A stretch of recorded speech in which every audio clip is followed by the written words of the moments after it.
PoK को भारत में मिलाने की आधिकारिक तैयारी शुरू कर दी गई है।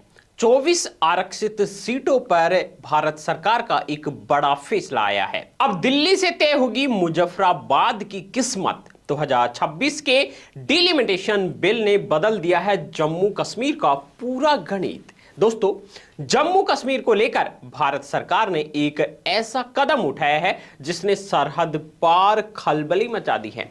आपको याद होगा जब 5 अगस्त 2019 को अनुच्छेद 370 हटाया गया था, तब जम्मू कश्मीर को केंद्र शासित प्रदेश बनाया गया था और पाकिस्तान के कब्जे वाले कश्मीर यानी पीओके के लिए 24 सीटें आरक्षित रखी गई थी।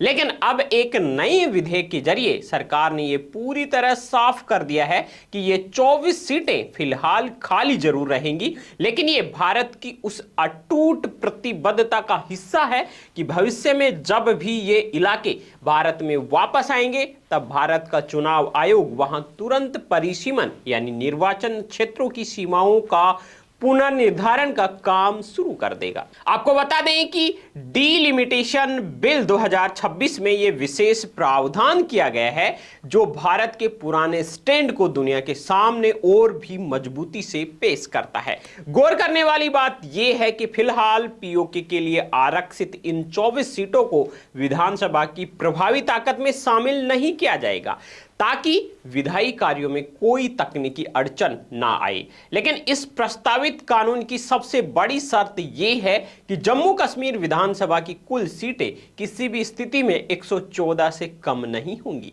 यह आंकड़ा बताता है कि भारत अपनी संप्रभुता के साथ कोई समझौता करने के मूड में नहीं है। दिलचस्प बात यह है कि 2019 के मूल जम्मू कश्मीर पुनर्गठन अधिनियम में एक प्रावधान था कि परिसीमन के वक्त पीओके के क्षेत्रों को शामिल नहीं किया जाएगा।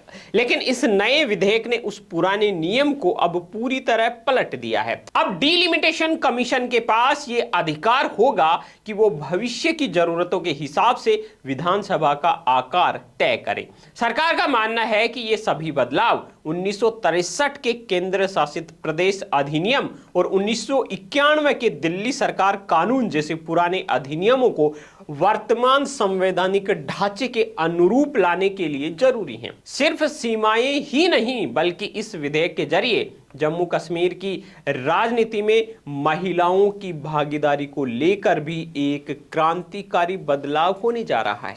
पुनर्गठन अधिनियम की धारा 15 में संशोधन करते हुए अब उपराज्यपाल द्वारा नामित की जाने वाली महिला सदस्यों की संख्या 2 से बढ़ाकर 3 करने का प्रस्ताव रखा गया है।